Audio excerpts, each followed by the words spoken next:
दोस्तों, झूठ कितना भी सफाई से बोला जाए पर सच के आगे टिक नहीं पाता है। ये कहानी है ऐना नाम की एक लड़की की, जिसकी शादी एक राजकुमार से होनी थी। ऐना की पहचान उसकी सबसे अच्छी सहेली छीन लेती है और खुद राजकुमार से शादी करने के लिए चली जाती है। फिर क्या होता है इस कहानी में, ये जानने के लिए ये कहानी पूरी जरूर देखना। लेकिन पहले आपको सब्सक्राइब करना होगा हमारे चैनल लुलु टीवी को। सागरपुर नाम के एक राज्य में ऐना नाम की लड़की अपने माता पिता के साथ रहती थी। उसके पिताजी एक बहुत बड़े व्यापारी थे और उस राज्य के राजा के सबसे अच्छे दोस्त भी थे।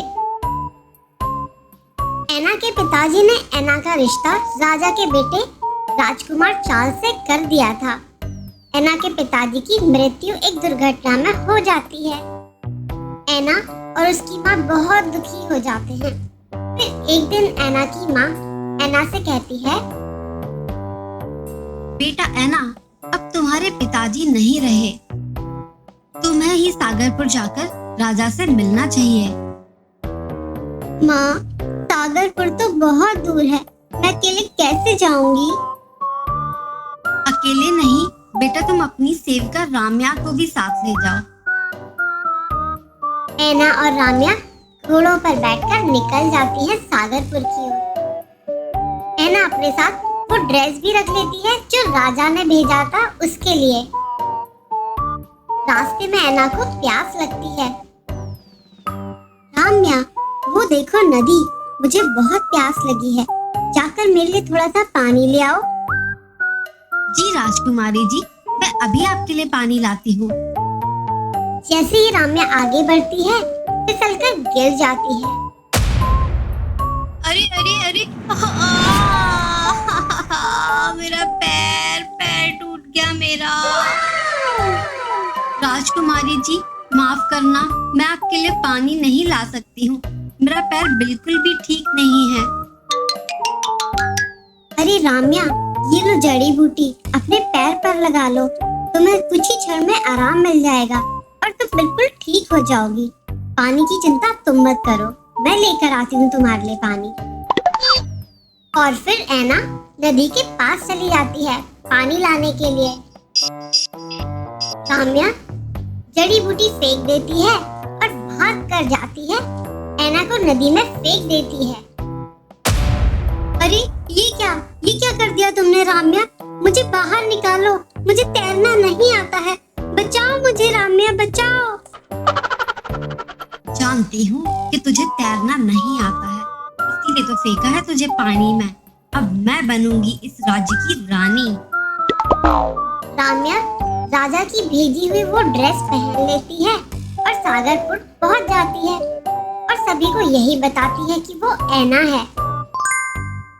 राज्य में उसका बड़ी जोरों शोरों से स्वागत किया जाता है।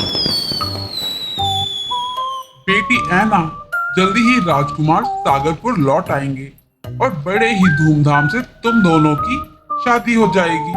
तुम इस राज्य की रानी बनोगी और मैं अपने दोस्त को दिया हुआ वादा पूरा कर पाऊंगा। ये सब सुनकर तो राम्या फूले ही नहीं समाती है। वहीं ऐना नदी में बहकर बहुत आगे एक गांव में पहुंच जाती है, जहां पर गांव के लोग उसे देखते हैं और उसे नदी से निकालकर उसकी जान बचा लेते हैं। ऐना की याददाश्त चली जाती है, उसे बस वो गाना याद रहता है जो उसके पिताजी गाते थे और वो भी अपने पिताजी के साथ वो गाना गुनगुनाया करती थी। गांव के लोग उसे अपने साथ रख लेते हैं और वो जंगल में भेड़ बकरियां चराने का काम करने लगती है। एक दिन वो जंगल में बैठकर वही गाना गुनगुना रही थी। देखो आई आई तितली, देखो आई आई तितली, रंग बिरंगे पंखों वाली, रंग बिरंगे पंखों वाली, फुदक फुदक कर किधर को चल दी रंग बिरंगी प्यारी तितली। वही जंगल में राजकुमार अपने सैनिकों के साथ गुजर रहे होते हैं। ये गाना तो राजा पिता के दोस्त गाया करते थे। वही मधुर आवाज यहाँ जंगल में कैसे? राजकुमार ऐना के पास आते हैं। मैं सागरपुर का राजकुमार चार्ल्स हूँ। और तुम कौन हो? नहीं पता राजकुमार कि मैं कौन हूँ। मेरी याददाश्त चली गई है, बस एक गाना ही याद है मुझे। राजकुमार को कुछ गड़बड़ समझ में आती है। क्या तुम मेरे साथ मेरे राज्य चलोगी? वहाँ पर सैनिकों को भेजकर पता लगाया जा सकता है कि तुम कौन हो और कहाँ से आई हो। राजकुमार ऐना को अपने साथ सागरपुर ले जाते हैं। वहाँ पर राम्या ऐना को देखकर घबरा जाती है, लेकिन जब उसे पता चलता है कि ऐना की याददाश्त चली गई है तो उसे चैन की सांस आती है। बेटी ऐना, क्या तुम इसे जानती हो? नहीं महाराज, मैंने इसे पहले कभी नहीं देखा। कौन है ये लड़की? ऐना, तुम्हारे पिताजी कोई भी अच्छा काम शुरू करने के पहले एक गाना गाया करते थे। उन्होंने कहा था कि तुम भी वो गाना गाती हो अपने पिताजी के साथ, इसलिए जल्दी से वो गाना गाकर सुना दो। गाना? क्या करूं? मैं कोई गाना नहीं आता मुझे। मैं कौन सा गाना गाऊं? क्या हुआ है ना, शुरू करो गाना। महाराज, मैं आज गा नहीं सकती हूँ। मेरे गले में थोड़ा दर्द हो रहा है। क्या तुम्हारा नाम ऐना है? जी बिल्कुल महाराज, मैं ही ऐना हूँ।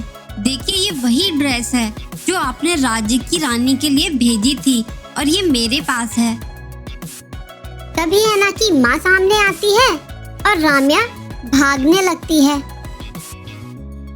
सिपाहियों, पकड़ो इसे और कैद खाने में डाल दो। और फिर असली ऐना का राजकुमार के साथ विवाह हो जाता है। दोस्तों, देखा आपने कि झूठ कितना भी छिपा लिया जाए पर सच सामने आ ही जाता है। इसलिए हमें कभी झूठ नहीं बोलना चाहिए।